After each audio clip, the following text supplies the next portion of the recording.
Halo, selamat pagi, selamat siang, selamat sore, dan selamat malam buat kalian yang sedang karantina di rumah.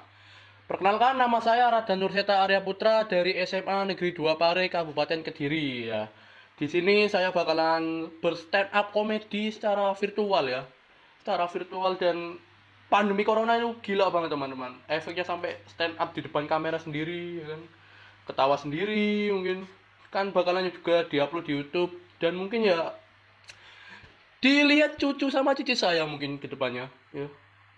Saya di sini juga pakai ini loh, topeng las transparan kayak gini loh, sampai pakai kayak gini ini gara-gara corona ini.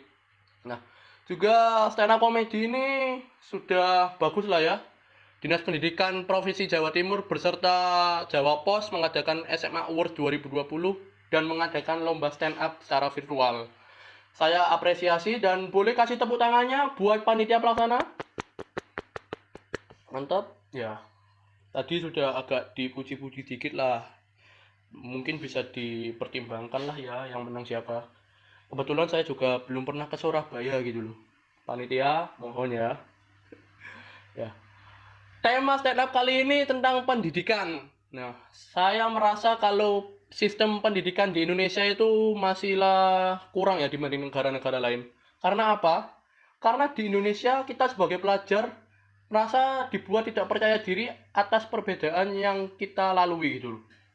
Karena apa? Saya merasakan saya sebagai pelajar itu memiliki minat bakat yang berbeda-beda tentang pelajaran lah. Dan tapi kita kalau lulus harus segini semua standarnya. Gurunya beda-beda, sekolahnya beda-beda, muridnya beda-beda. Tapi kalau lulus ya harus segini semua. Dan itulah problemnya sama UN ya kan. Ujian nasional. Kita dituntut menguasai 4 mata pelajaran tersebut untuk bisa lulus dan ya kita bisa lihat ya UN tahun ke tahun memakan korban jiwa yang bisa kita tahu ya teman-teman.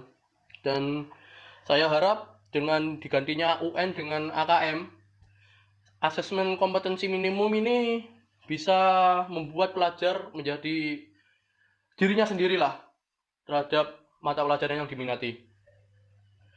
Dengar-dengar UN bakalan dihapus, saya juga langsung ke flashback gitu, ke memori saya waktu dulu ya kan. Saya dulu pernah berpikir gini waktu SD. Sebenarnya tujuan UN sendiri itu untuk apa sih? Apakah tujuannya untuk meningkatkan mutu pendidikan?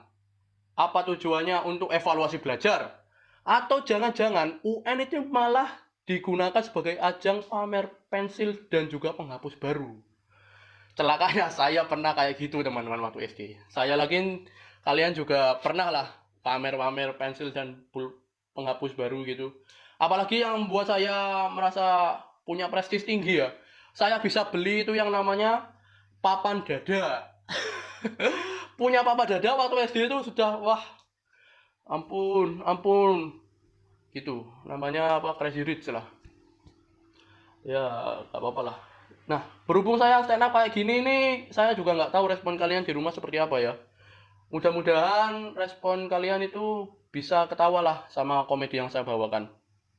Saya harap kalian bisa tertawa di momen-momen yang pas gitu loh. Seperti ini. Ketawa sekarang. Nah, kan? Ada yang ketawa barusan. Saya yakin ada yang ketawa lah 2 3 orang nggak apa-apa lah. Tapi ya gitulah. Pandemi kayak gini loh. Ngomongin lagi tentang UN ya. Saya itu punya kenangan waktu UN di SMP. Jadi karena saya itu orangnya pelupa banget teman-teman. Saya kasih tahu kalau saya itu orang pelupa.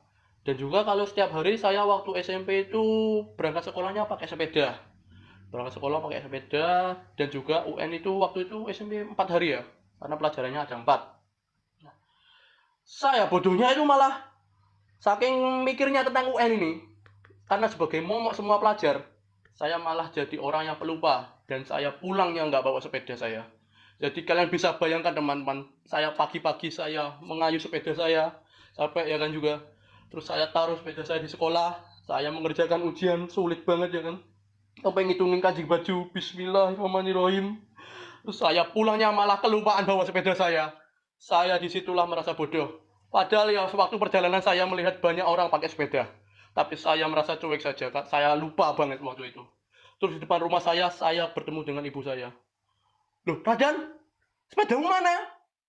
Saya gini kan, sepeda? Emang aku punya ya? Kamu punya sepeda, mana sepedamu? Di situ saya langsung gelagapan, saya langsung panik, saya keingat kalau sepeda saya masih ada di sekolahan. Saya kembali lagi ke sekolahan dengan lari ya kan. Terus saya melihat alhamdulillah sepeda saya masih ada di sana. Tapi celakanya saya melakukan hal yang sama selama 3 hari berturut-turut waktu UN. Dan pas hari yang ketiga itu, saya malah menemukan sepeda saya nggak ada di parkiran. Saya cari tahu satu sekolahan, malah taunya sepeda saya diumpetin oleh kepala sekolah saya. Disitulah saya merasa emosi pertama kali dengan kepala sekolah, karena sepeda saya diumpetin gitu kan. Besoknya saya bakalan balas dendam kepala sekolah saya. Ke kepala sekolah saya balas dendam. Besoknya saya pagi-pagi nggak bawa sepeda ke berangkat sekolah. Pulangnya bawa sepeda. Sepeda kepala sekolah saya malahan. Disitulah saya nggak diomelin ibu saya lagi. Tapi saya malah kena jotosan baku hantam warga. Ya, gitu. Selain bawa sepeda tadi, saya juga punya pengalaman lain tentang UN. Saya ini bisa dilihat orangnya sispek ya. Sispek. Ya wis gendut-gendut gendut. Ya. Saya orangnya gendut. Jadi kalau problem orang gendut itu saya kalau kentut suaranya keras banget. Jadi kalau saya dapat data saintis dari yang pernah saya baca-baca di Wow Fakta ya kan. Wow Fakta. Saya buka ya kan. Penyebab orang gendut itu karena lemak yang berlebihan di bagian belakang. Nah, jadi kalau itu gas sudah keluar, itu akan membuka dan gasnya keluar, terus akan menutup secara elastis. Itu menutup sendiri gini. Kayak gitu teman-teman.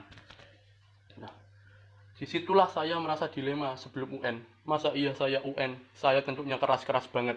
Kan ya nggak etis. Terus saya berpikir melihat ke atas langit, sambil bilang, tidak! Nah, masa nasib orang gendut seperti ini?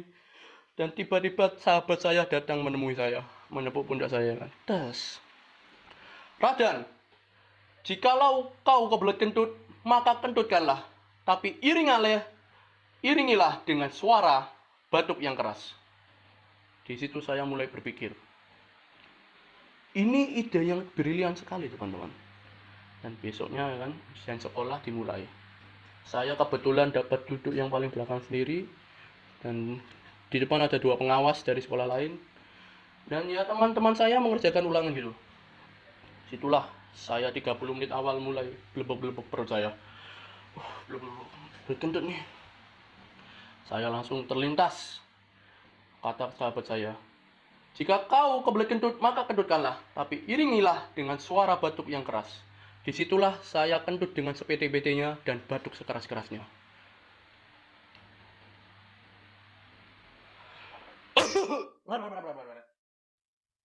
Alhamdulillah, kentut saya tertutupi oleh suara batuk saya. Tapi celakanya, saya melihat ekspresi pengawas saya malah kayak gini.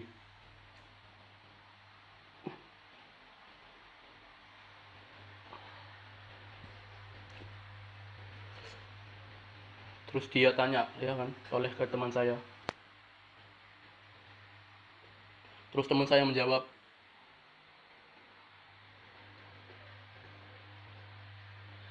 tanpa komando, mereka semua langsung menoleh ke arah saya kan.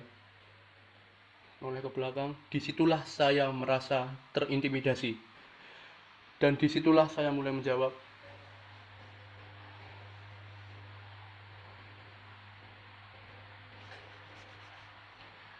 tahu apa enggak yang dikatakan pengawas itu kayak gini, masnya itu batuk tapi bau kentut ya. Ya Allah, dikatain bau kentut loh batuk saya. Masa iya batuk bau kentut ya? Oke lah teman-teman, saya Radan, terima kasih telah menonton dan jangan lupa nonton saya di YouTube ya.